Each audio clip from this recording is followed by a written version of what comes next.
नमस्कार प्रिय विद्यार्थियों, मैं हूं अमित ठाकुर और आज हम आपके कक्षा 11 के पाठ बदलती हुई सांस्कृतिक परंपराओं के चौथे वीडियो यानी चौथे भाग को लेकर प्रस्तुत हुए हैं। और आज का हमारा जो सबसे पहला इम्पोर्टेंट टॉपिक है वो है प्रथम मुद्रित पुस्तकें यानी द फर्स्ट प्रिंटेड बुक्स। और आप इसका पेज नंबर 160 पर देख सकते हैं।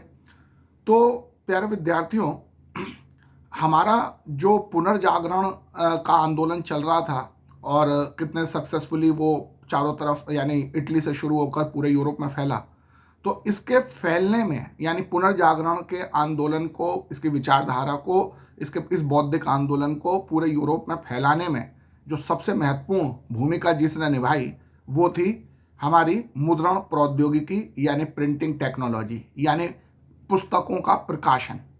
जब से किताबें पब्लिश होनी शुरू हुई तब से हमारा जो ये जो हमारा पुनर्जागरण का आंदोलन है वो बहुत तेज़ी से पूरे यूरोप में फैला। तो आज हमें उसी के बारे में बात करनी है। जब अगर इटली में आपने देखा था कि वहाँ पर बहुत सारी सुंदर वास्तविक यथार्थवादी मूर्तियाँ बन रही थीं, चित्र बन रहे थे, वहाँ पर बहुत अच्छी अच्छी क्लासिकल स्टाइल की इमारतें बन रही थीं, चर्च बन रहे थे, लेकिन इन सबको अगर किसी दूसरे देश में रहने वाले व्यक्ति को देखना होता तो उसे स्वयं इटली की, रोम की यात्रा करनी पड़ती। तो यानी कम लोग ही इन सब चीज़ों को अपनी आंखों से देख पाते थे, क्योंकि रोम की, इटली की यात्रा करना सभी के लिए संभव नहीं था। लेकिन जो किताबें छपती थीं, जो हमारी बुक्स पब्लिश होती थीं, उनके लिए वो तो दूर दूर तक, दूर दूर देशों में, दूर दूर के नगरों में रहने वाले लोगों तक आसानी से पहुंच जाती थी। तो वहाँ के लोगों को इटली की इस वैभव को देखने के लिए स्वयं इटली यानी रोम आने की ज़रूरत नहीं पड़ती, क्योंकि किताबें उनके पास अपने आप ही उनके स्थान पर ही पहुंच जाती थी। तो किताबों ने बहुत तेज़ी से पुनर्जागरण की जो संस्कृति थी उसका प्रसार किया। इटली में जो इमारतें थीं, मूर्तियां थीं, चित्र थे, उन्हें वो भी हमारे पुनर्जागरण के परिचायक थे, वो पुनर्जागरण की संस्कृति के प्रतीक थे। लेकिन दूर देश के, दूर नगरों में रहने वाले लोग उन्हें देखने बहुत कम मात्रा में ही आ पाते थे, बहुत कम संख्या में ही आ पाते थे, क्योंकि दूर आना संभव नहीं होता था। तो इस तरह से केवल अगर हम मूर्तियों, केवल चित्रों, केवल इमारतों के दृष्टि से देखें तो उनके द्वारा तो हमारे जो पुनर्जागरण की संस्कृति का प्रसार कम हो पाया। लेकिन किताबें क्योंकि स्वयं दूर दूर के देशों, नगरों तक पहुंच जाती थी, पाठकों तक पहुंच जाती थी, तो पाठक और दूसरे व्यक्ति अपने घर बैठे ही पुनर्जागरण की संस्कृति से परिचित हो रहे थे। तो इस तरह से किताबों ने पूरे यूरोप में पुनर्जागरण की संस्कृति का बहुत व्यापक प्रसार कर दिया। तो इसीलिए हम कहते हैं कि किताबों ने पुनर्जागरण की संस्कृति को व्यापक रूप से प्रसारित किया। और जब किताबें नहीं छपती थीं तब तो उस समय जो हमारे बौद्धिक आंदोलन हुए वो सीमित क्षेत्र तक ही रह जाते थे, क्योंकि उस बौद्धिक आंदोलन के जो विचार हैं वो दूर दूर के देशों और नगरों में रहने वाले लोगों तक आसानी से नहीं पहुंच पाते थे। तो वो बौद्धिक आंदोलन केवल अपने सीमित क्षेत्र, लोकल क्षेत्र तक ही सीमित रह जाते थे। लेकिन मुद्रण संस्कृति ने, किताबों की प्रिंटिंग टेक्नोलॉजी ने जो पुनर्जागरण के विचार को, उसके सांस्कृतिक बौद्धिक आंदोलन को दूर दूर के देशों, नगरों तक पहुंचा दिया। और इस तरह से पूरा यूरोप ही हमारे पुनर्जागरण के क्षेत्र प्रभाव में आ गया। तो अब जरा इसके बारे में हम देखें। दूसरे देशों के लोग यदि महान कलाकारों द्वारा रचित लेप चित्रों यानी कि पेंटिंग्स, मूर्तियों या भवनों को देखना चाहते थे तो उन्हें इटली की यात्रा करनी पड़ती थी। किंतु जहाँ तक साहित्य की बात है तो जो कुछ भी इटली में लिखा गया विदेशों तक पहुँच गया। यह सब 16वीं शताब्दी की क्रांतिकारी मुद्रण प्रौद्योगिकी यानी प्रिंटिंग टेक्नोलॉजी की दक्षता की वजह से हुआ। इसके लिए यूरोपीय लोग दूसरे देश के लोगों यानी कि चीनी और मंगोल शासकों के ऋणी हैं। यानी जो मुद्रण टेक्नोलॉजी थी, यानी जो मुद्रण प्रौद्योगिकी थी, प्रिंटिंग टेक्नोलॉजी थी, ये यूरोप के लोगों ने चीनी और मंगोल लोगों से सीखी थी। मुद्रण प्रौद्योगिकी के लिए चीनियों के तथा मंगोल शासकों के ऋणी थे यूरोप के लोग, क्योंकि यूरोप के व्यापारी और डिप्लोमेट्स यानी राजनयिक मंगोल शासकों के राज दरबार में अपनी यात्राओं के दौरान इस तकनीक से परिचित हुए थे। तो न केवल प्रिंटिंग टेक्नोलॉजी के लिए जो यूरोपीय लोग चीनी और मंगोलों के ऋणी हैं, यानी उन्होंने उससे सीखी थी, बल्कि तीन और बहुत इंपॉर्टेंट टेक्निक जिन्होंने हमारे इसमें जो पुनर्जागरण में बहुत महत्वपूर्ण भूमिका निभाई, तीन ऐसी और बातें भी इन्हीं यानी मंगोलों और चीनियों से यूरोपियों ने सीखी थी। और वो तीन बातें क्या थी? एक थी फायर आर्म्स यानी कि आग्नेयास्त्र, दूसरी थी कंपास यानी दिशा सूचक यंत्र, और तीसरी थी एबेकस यानी गिनतारा या फलक। एबेकस का एक संख्याओं को गिनने का एक गणितीय यंत्र है। तो इन सब टेक्नोलॉजी को भी यूरोपीय लोगों ने चीनियों और मंगोलों से सीखा था। तो इस तरह से हम कह सकते हैं कि पुनर्जागरण हुआ तो यूरोप में था, लेकिन जो दुनिया के दूसरे देशों के लोग थे उनका भी कुछ ना कुछ योगदान पुनर्जागरण को संपन्न करने में हुआ। हमने पिछले वीडियो में देखा था कि अरबी लोगों का योगदान भी था यूरोप के पुनर्जागरण में, और अब हम देख रहे हैं कि चीनियों और मंगोलों का भी योगदान था पुनर्जागरण के आंदोलन में, पुनर्जागरण को सफल बनाने में। इससे पहले अगर यानी जब प्रिंटिंग टेक्नोलॉजी नहीं थी तो उससे पहले किसी ग्रंथ की कुछ ही हस्तलिखित प्रतियां होती थी। सन 1455 में जर्मन मूल के जोहानेस गुटेनबर्ग ने पहले छापे खाने का निर्माण किया और उनकी कार्यशाला में बाइबल की 150 प्रतियां सबसे पहले छपी थी। इससे पहले इतने ही समय में एक मॉन्क यानी जो ईसाई धर्म का भिक्षु होता था, वो बाइबल की केवल एक ही प्रति लिख पाता था। तो आप देख रहे हो कि ये अपने आप में एक बहुत क्रांतिकारी घटना थी। प्रिंटिंग टेक्नोलॉजी का यूरोप में प्रयोग होना अपने आप में एक बहुत क्रांतिकारी घटना थी, क्योंकि उससे पहले किताबें या बाइबल, जो सबसे उस समय बाइबल लिखी जाती थी मुख्य रूप से, तो जो किताबें थी वो जब हाथ से लिखी जाती थी तो उसमें बहुत टाइम और बहुत मेहनत लगती थी। लेकिन जब प्रिंटिंग टेक्नोलॉजी का प्रयोग होने लगा तो जब किताबें मशीन से छपने लगीं तो बड़ी संख्या में किताबें उपलब्ध होने लगीं, जो दूर दूर के देशों और नगरों में रहने वाले लोगों तक भी पहुंचने लगीं, और इस प्रकार हम देख सकते हैं कि पुनर्जागरण के संस्कृति का प्रसार हुआ। तो किताबों के यानी प्रिंटिंग टेक्नोलॉजी के आविष्कार से हमारी पुनर्जागरण की संस्कृति बहुत तेजी से पूरे यूरोप में फैली। 15वीं शताब्दी तक अनेक क्लासिकी ग्रंथों, जिनमें अधिकतर लातिनी ग्रंथ थे, लैटिन टेक्स्ट थे, जो लैटिन बुक्स थी, उनका मुद्रण इटली में हुआ था। अब जो प्रिंटिंग टेक्नोलॉजी यानी किताबों के छपने से क्या फ़ायदे हुए, तो उसके क्या प्रभाव पड़े, तो अब उस पर भी हम चर्चा कर लेते हैं। क्योंकि मुद्रित पुस्तकें उपलब्ध होने लगी और उनका क्रय यानी खरीद संभव होने लगी, तो अब विद्यार्थियों को केवल अध्यापकों के व्याख्यानों से बने नोट पर ही निर्भर नहीं रहना पड़ा। अब विचार, मत और जानकारी पहले की अपेक्षा तेजी से प्रसारित हुए। पहले क्या होता था कि जो क्लास में अध्यापक जो भी व्याख्यान दे रहे हैं, लेक्चर दे रहे हैं, विद्यार्थी केवल उन्हीं के नोट्स बनाते थे और अपनी पढ़ाई के लिए केवल उसी पर निर्भर रहते थे। लेकिन अब जब किताबें छपने लगीं तो विद्यार्थियों को किताबें मिलने लगी, अब उन्हें अध्यापक के नोट्स के व्याख्यान के ऊपर ही केवल निर्भर नहीं रहना पड़ रहा था, अब उन्हें किताबों से भी पढ़ने का मौका मिल रहा था।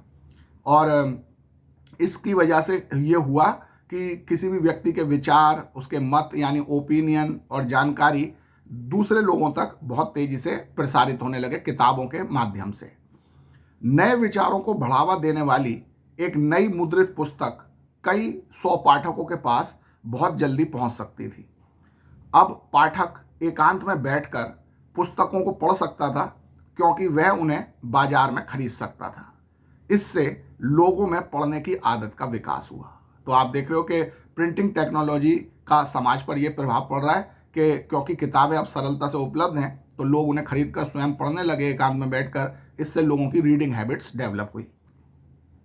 15वीं शताब्दी के अंत से इटली की मानवतावादी संस्कृति का आल्प्स पर्वत यानी जो यूरोप का एक प्रमुख पर्वत है, आल्प्स पर्वत के पार बहुत तेजी से फैलने का मुख्य कारण वहां पर छपी हुई पुस्तकों का वितरण था।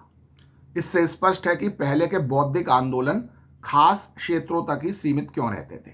तो ये बहुत इंपॉर्टेंट बात इस लाइन में बताई गई है आपकी पुस्तक के। आपने देखा कि जो किताबें छपी प्रिंटिंग टेक्नोलॉजी की वजह से, इटली में जो बौद्धिक आंदोलन हो रहा था, जो पुनर्जागरण हो रहा था, वो आल्प्स पर्वत को पार करके यूरोप के दूसरे देशों तक भी पहुंच गया। अगर प्रिंटिंग टेक्नोलॉजी नहीं होती तो इटली में जो कुछ भी बौद्धिक आंदोलन हो रहा था पुनर्जागरण के नाम पर, वो केवल इटली तक ही सीमित रह जाता और आल्प्स के परे यानी पश्चिमी यूरोप में और दूसरे यूरोप के हिस्सों में नहीं पहुंच पाता, जैसे पहले के बौद्धिक आंदोलन नहीं पहुंच पाए थे। लेकिन किताबों के छपने की वजह से, किताबों जो हमारे पुनर्जागरण के जो विचार हैं, जो सांस्कृतिक परिवर्तन है, वो सब ना केवल इटली बल्कि यूरोप के अन्य हिस्सों में भी फैल गए, आल्प्स पर्वत को पार करके दूसरे यूरोप के हिस्सों तक भी पहुंच गए। तो इसका मतलब अगर पुनर्जागरण पूरे यूरोप में संभव हो पाया तो इसका एक बहुत बहुत बहुत महत्वपूर्ण कारण है प्रिंटिंग टेक्नोलॉजी यानी किताबों की छपाई। इसकी वजह से सभी विचारों का बहुत तेजी से प्रसार हुआ। तो प्यारे विद्यार्थियों, आपसे जो परीक्षा में ये प्रश्न पूछा जा सकता है, पुनर्जागरण से पहले बौद्धिक आंदोलन खास क्षेत्रों तक ही सीमित क्यों रहते थे। इंग्लिश में कहें तो why had the earlier intellectual movements prior to the Renaissance been limited to particular regions. या आपसे यह भी पूछा जा सकता है कि पुनर्जागरण के प्रसार में प्रिंटिंग टेक्नोलॉजी यानी मुद्रण प्रौद्योगिकी का क्या महत्व है। तो इस तरह से आपने जब ये प्रश्न पूछा जाएगा तो आपको यही सारी बातें जो पुस्तकों के बारे में अभी हमने प्रिंटिंग टेक्नोलॉजी के बारे में जो हमने डिस्कस की है, इन्हीं को पॉइंट वाइज आपको अपने उत्तर में बताना है। अब हम एक और बहुत महत्वपूर्ण मुद्दे पर आ रहे हैं, वो भी आपका पेज नंबर 160 पर है, और वो है मनुष्य की एक नई संकल्पना यानी a new concept of humans. तो मनुष्य की एक नई संकल्पना का क्या मतलब है, तो उससे पहले हमें उसकी पुरानी संकल्पना समझनी पड़ेगी। हमने देखा था कि मध्यकाल में जो मनुष्य था उस पर चर्च का यानी धर्म का बंधन बहुत अधिक था। और चर्च क्या कहता था, धर्म, ईसाई धर्म क्या कहता था? ईसाई धर्म ये कहता था कि जो इस दुनिया के सुख हैं, ऐश्वर्य हैं, धन दौलत है, ये सब बेकार हैं। व्यक्ति को इन सब चक्करों में नहीं पड़ना चाहिए, उसे अध्यात्म में यानी धर्म में, ईश्वर में अपना ध्यान लगाना चाहिए। और यहाँ पर यानी इस दुनिया में गरीबी का जीवन जीना चाहिए, सारे सुखों का, सारे भौतिक सुखों का त्याग करना चाहिए, तब उसे स्वर्ग मिलेगा और तब वो मरने के बाद बहुत चैन की जिंदगी जिएगा। ये मध्यकाल में ईसाई धर्म ने, चर्च ने लोगों के मन में भरा हुआ था। तो ये तो था पुराने प्रकार की मनुष्य की संकल्पना के एक मनुष्य को गरीबी में रहना चाहिए, सारे सुखों का त्याग करके रहना चाहिए और केवल स्वर्ग पर अपना ध्यान रखना चाहिए। यानी यहाँ पर अपने सारे सुखों को त्याग कर दो इस दुनिया में जिंदा रहते हुए, और जब मर जाओगे तो तुम्हारे अच्छे कामों की वजह से स्वर्ग मिलेगा, वहाँ पर आराम से रहो। ये थी पुरानी संकल्पना मनुष्य की। लेकिन पुनर्जागरण के दौरान मनुष्य की एक नई संकल्पना जागी, जिसमें परलोक यानी स्वर्ग नरक को छोड़कर इसी दुनिया को बेहतर बनाने, इसी दुनिया के सारे सुखों को एंजॉय करने पर जोर दिया जाने लगा। तो ये थी मनुष्य की एक नई संकल्पना। तो अब इसके बारे में चर्चा करते हैं। मानवतावादी संस्कृति की विशेषताओं में से एक था मानव जीवन पर धर्म का नियंत्रण कमजोर होना। अब जब पुनर्जागरण का आंदोलन चला तो मानव के जीवन पर धर्म का जो कंट्रोल था वो कम होता गया। यानी कि जो पहले चर्च की सारी बातें मानते थे सारे लोग, और इसके अलावा वो उनका जीवन ये था कि भाई इस दुनिया के सारे सुखों को त्याग दो, यहाँ की धन दौलत को इकट्ठा करने पर जोर मत दो, गरीबी का जीवन जियो और स्वर्ग में जाकर आराम से रहो। तो पूरी वो चर्च के इस सारी बातों को लोग उस समय मानते थे। लेकिन पुनर्जागरण जब चला तो लोगों के जीवन पर से चर्च का यानी धर्म का नियंत्रण कमजोर होने लगा और वो इस दुनिया के सुखों को ज़्यादा महत्व देने लगे। इटली के निवासी भौतिक संपत्ति, शक्ति और गौरव से बहुत ज़्यादा आकृष्ट हुए, लेकिन यह जरूरी नहीं कि वे अधार्मिक थे। यानी इटली के जो निवासी थे, जहाँ सबसे पहले पुनर्जागरण रेनेसां शुरू हुआ था, तो ऐसा नहीं कि वो इटली के निवासी अधार्मिक बन गए, इरिलीजियस बन गए और उन्होंने ईसाई धर्म को छोड़ दिया। नहीं, ईसाई धर्म को तो वो मानते रहे, लेकिन उसके साथ साथ वो भौतिक संपत्ति यानी इसी दुनिया में जो धन दौलत है उस पर शक्ति, भौतिक शक्ति, भौतिक गौरव, यानी इस दुनिया में शक्ति, इस दुनिया के गौरव, इस दुनिया के धन दौलत पर अधिक जोर देने लगे, वो उसकी तरफ अधिक आकृष्ट हो गए। अब यहाँ हम कुछ महत्वपूर्ण व्यक्तियों के नाम भी बताएंगे जिन्होंने इस तरह के विचार के भौतिक धन दौलत पर भी ध्यान दिया जाए, इस पर उन्होंने अपने विचार दिए थे। तो उनमें से पहले थे वेनिस के मानवतावादी फ्रेंचेस्को बार्बरो ने अपनी एक पुस्तिका यानी पैम्पलेट में संपत्ति अधिग्रहण करने को एक विशेष गुण कहकर उसकी तरफदारी की। तो यानी चर्च कहता था कि भौतिक संपत्ति इकट्ठी मत करो, यहाँ पर तो गरीबी का जीवन जियो, मरने के बाद स्वर्ग में अच्छी जीवन मिलेगा। लेकिन फ्रेंचेस्को बार्बरो ने कहा कि नहीं, भौतिक संपत्ति भी इकट्ठी करना बहुत अच्छी बात है, ये भी एक विशेष गुण है और सबको इस दुनिया की धन दौलत भी, संपत्ति भी कमानी चाहिए, इकट्ठी करनी चाहिए। तो ये किसने कहा? फ्रेंचेस्को बार्बरो ने। इसी तरह एक और व्यक्ति थे लोरेंजो वल्ला। वो विश्वास करते थे कि इतिहास का अध्ययन मनुष्य को पूर्ण जीवन व्यतीत करने के लिए प्रेरित करता है। तो उन्होंने कहा कि अगर मनुष्य को एक परफेक्ट लाइफ जीनी है तो उसे इतिहास का अध्ययन करना चाहिए, जबकि पहले चर्च कहता था कि केवल जो बाइबल का अध्ययन करना चाहिए, केवल धर्म का अध्ययन करना चाहिए। लेकिन लोरेंजो वल्ला कह रहे हैं कि इतिहास का अध्ययन करना चाहिए, इससे हमारा जीवन पूर्ण होता है। लोरेंज वल्ला ने एक किताब भी लिखी थी, उनकी पुस्तक थी ऑन प्लेजर। तो उन्होंने यानी लोरेंज वल्ला ने अपनी पुस्तक ऑन प्लेजर में भोग विलास पर लगाई गई ईसाई धर्म की निषेधाज्ञा की आलोचना की। ईसाई धर्म कहता था इस जीवन में ऐशो आराम से मत रहो, भोग विलास को जीवन मत जियो, बहुत सादा जीवन जियो, तब तुम्हें स्वर्ग मिलेगा। लेकिन जो लोरेंजो वल्ला थे, उन्होंने अपनी पुस्तक ऑन प्लेजर में कहा कि नहीं, ये गलत बातें हैं। मनुष्य जब जिंदा है, उसे जब इस दुनिया में रह रहा है, तो उसे इस दुनिया के भी भोग विलासों का प्रयोग करना चाहिए, उनका भी खूब एंजॉय करना चाहिए। तो यानी ये सारी बातें ईसाई धर्म के जो शिक्षाएं थी उनसे उलट थी, और ये सारे लोग मनुष्य की एक नई संकल्पना प्रस्तुत कर रहे थे। उनका कहना था कि मनुष्य का जन्म केवल गरीबी का जीवन जीने, सारे सुखों को त्यागने के लिए ही नहीं हुआ है, बल्कि जब तक वो इस दुनिया में है तो यहाँ के सभी सुखों का भी उसे भरपूर आनंद उठाना चाहिए। तो ये एक मनुष्य की नई संकल्पना आ रही थी। इसी प्रकार से इस समय यानी जो पुनर्जागरण का काल था, लोगों में अच्छे व्यवहारों यानी गुड एटिकेट्स के प्रति भी दिलचस्पी थी। यानी लोग ये भी इस बात पर भी अब विचार करने लगे थे कि गुड एटिकेट्स क्या होते हैं, अच्छे व्यवहार क्या होते हैं। तो इन अच्छे व्यवहारों में किन किन बातों पर जोर दिया जा रहा था। तो उसमें था कि व्यक्ति को किस तरह विनम्रता से बोलना चाहिए, कैसे कपड़े पहनने चाहिए, और एक सभ्य व्यक्ति को किस में दक्षता हासिल करनी चाहिए। तो ये सब बातों पर भी अब जोर दिया जा रहा था। तो ये भी मनुष्य की एक नई संकल्पना थी। पहले इन सब बातों पर जोर नहीं दिया जाता था। पहले तो केवल ये था कि भाई तुम्हें बाइबल पढ़नी है, तुम्हें धर्म का पालन करना है, तुम्हें चर्च के आदेशों का पालन करना है, तुम्हें केवल यहाँ पर सादगी भरा जीवन जीना है, केवल तुम्हें जो है इस यहाँ की संपत्ति को इग्नोर करना है, और इस तरह से केवल स्वर्ग प्राप्त करने का प्रयास करना है। लेकिन अब मनुष्य की एक नई संकल्पना थी जिसमें मनुष्य के व्यवहार, अच्छे व्यवहार, गुड एटिकेट्स को अपनाने पर भी बल दिया जा रहा था कि एक अच्छे मनुष्य में क्या क्या होना चाहिए। उसे विनम्रता से पोलाइटली बोलना चाहिए, अच्छे कपड़े पहनने चाहिए, और कौन कौन से ऐसे कौशल हैं जिसमें उसे दक्षता हासिल करनी चाहिए। तो ये सब बातें एक नए प्रकार के जो मानव की संकल्पना को प्रस्तुत कर रही हैं।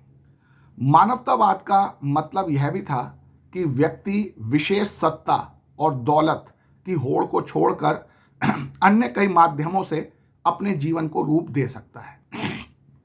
तो आपने देखा कि एक और बात जो नए मानव की संकल्पना के बारे में हम देख सकते हैं वो ये थी कि अब इस बात पर भी जोर दिया जा रहा था कि मनुष्य के जीवन के कई पहलू हैं, कई आयाम हैं, और केवल उसे जो विषय सत्ता और दौलत हासिल करने में ही नहीं लगा रहना चाहिए। वो अपने जीवन को कई रूपों में जी सकता है, अलग अलग पहलू हैं, उसे अपने सभी पहलुओं के विकास पर जोर देना चाहिए और वो किसी भी रूप में अपना जीवन जिए, पूरा एंजॉय, पूरा आनंद के साथ उसे जीना चाहिए। यह आदर्श इस विश्वास के साथ घनिष्ठ रूप से जुड़ा था कि मनुष्य का स्वभाव बहुमुखी है, जो कि और उसका हम ये कह सकते हैं कि यह आदर्श इस विश्वास के साथ घनिष्ठ रूप से जुड़ा था कि मनुष्य का स्वभाव बहुमुखी है। तो ये बात जब कही गई ना कि मनुष्य का स्वभाव बहुमुखी है, तो ये बात जो ईसाई धर्म के अंतर्गत जो यूरोप की जो पूरी राजनीतिक व्यवस्था थी उसके बिल्कुल विपरीत था। क्योंकि क्योंकि यूरोप का समाज पहले 3 वर्गों में, 3 ऑर्डर्स में बटा हुआ था और उसके अनुसार कि भाई जो क्लर्जी हैं उनको इसी तरह से रहना चाहिए और जो हमारे अभिजात वर्ग हैं, नोबल्स हैं, उन्हें केवल इस तरह से रहना चाहिए और जो हमारे थर्ड एस्टेट के लोग हैं उनको केवल इस तरह से रहना चाहिए। हर एक के जीवन का एक निश्चित उद्देश्य निर्धारित किया हुआ था। लेकिन पुनर्जागरण जब हुआ तो ऐसे विचार आने लगे कि मनुष्य का स्वभाव बहुमुखी है, वो अलग अलग उसके जीवन के पहलू हैं, उसे अलग अलग तरह से अपने जीवन को जीने का अधिकार है। तो ये बात जो कही गई, ये जो कि मतलब इस मनुष्य बहुमुखी है, तो ये बात जो कही गई वो उस सामंती समाज के विश्वास के समाज में 3 भिन्न भिन्न वर्ग हैं और मनुष्य को केवल उन्हीं वर्गों के हिसाब से जीना चाहिए। तो हमारे पुनर्जागरण की ये बात कि मनुष्य का जीवन बहुआयामी है, वो सामंती समाज के इस विश्वास के बिल्कुल उल्टा गया। सामंती समाज का कौन सा विश्वास था कि 3 ऑर्डर होते हैं समाज के और उस ऑर्डर में, हर एक ऑर्डर में आने वाले व्यक्ति को केवल उसी ऑर्डर में बताए गए नियमों के अनुसार जीना चाहिए। लेकिन अब जो हमारे पुनर्जागरण में क्या विचार आ रहे हैं कि नहीं, मनुष्य का जीवन बहुआयामी है, एक ही व्यक्ति अनेक रूपों में अलग अलग ढंग से जी सकता है। तो ये बात सामंती समाज के इस विश्वास के, समाज के 3 ऑर्डर हैं और जो व्यक्ति जिस ऑर्डर में उसे केवल उसी तरह से जीना चाहिए, ये बात पुनर्जागरण की उसके विपरीत थी। और इसी बात से हम कह सकते हैं कि पुनर्जागरण के जब आंदोलन चला तो उसने सामंतवाद यानी फ्यूडलिज्म के पतन में भी एक बहुत महत्वपूर्ण भूमिका निभाई। क्योंकि सामंतवाद इस विचार पर टिका हुआ था कि समाज के 3 वर्ग हैं और जो व्यक्ति जिस वर्ग में है उसे केवल उसी अपने जीवन का केवल वही पहलू पर फोकस करना चाहिए और केवल उसे उस वर्ग के नियमों के हिसाब से जीना चाहिए। लेकिन अब जो हमारे पुनर्जागरण के जो विचार फैल रहे हैं वो क्या कह रहे हैं कि मनुष्य का जीवन बहुआयामी है और उसे अपने अलग जीवन के अलग अलग पहलुओं के हिसाब से जीने का अधिकार है।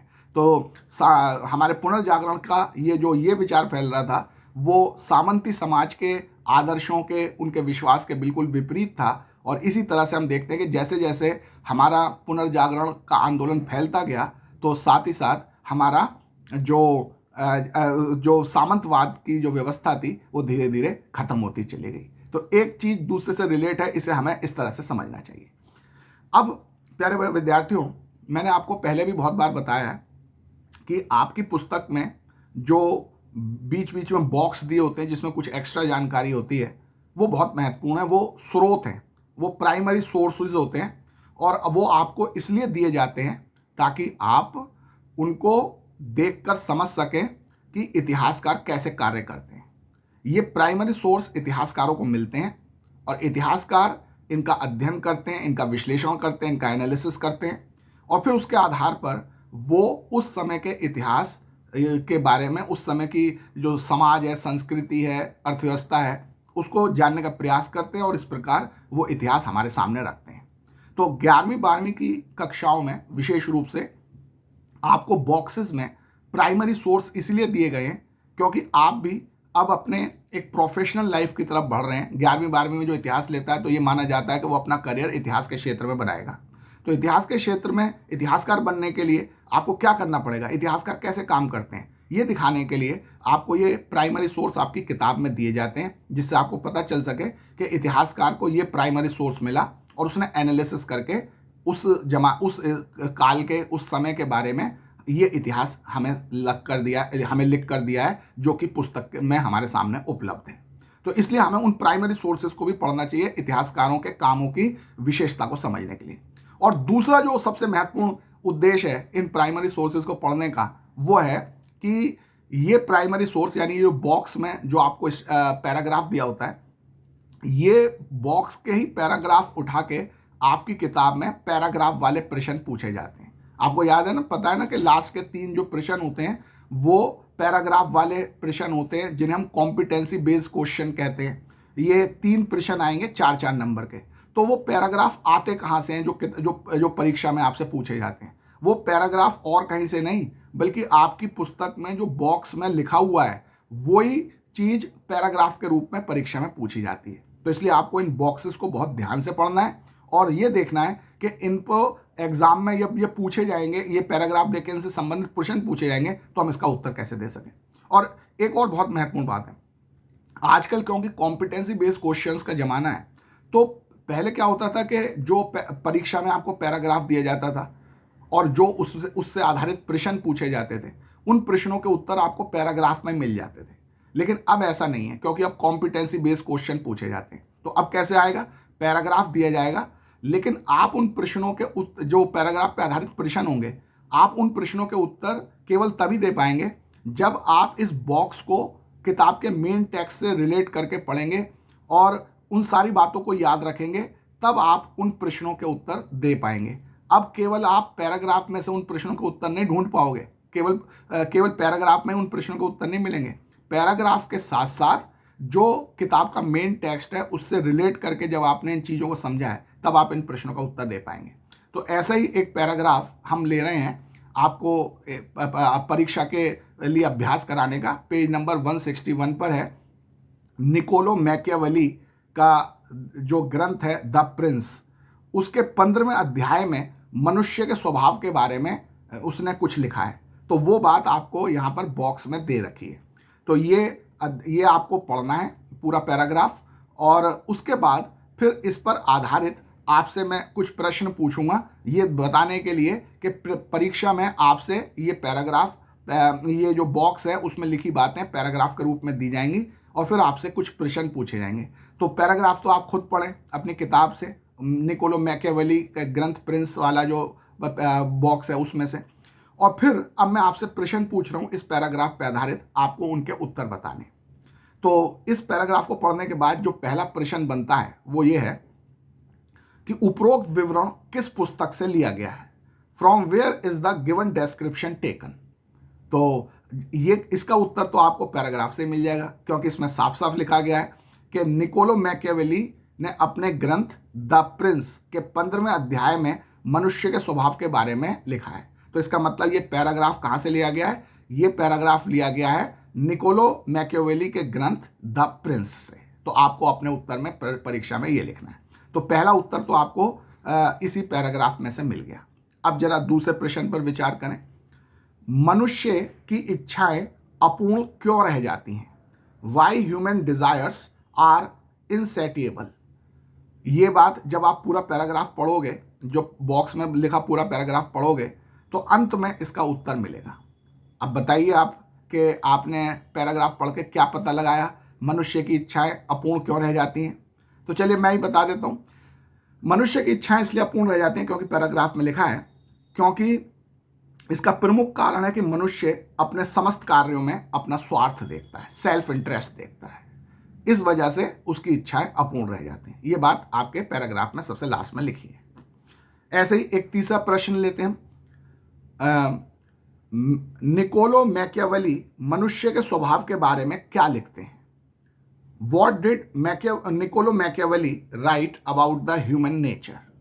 तो आपने देखा कि ये पूरा पैराग्राफ जो है वो जो मैकियावेली का विचार है मनुष्य के स्वभाव के बारे में, उसी पे आधारित है।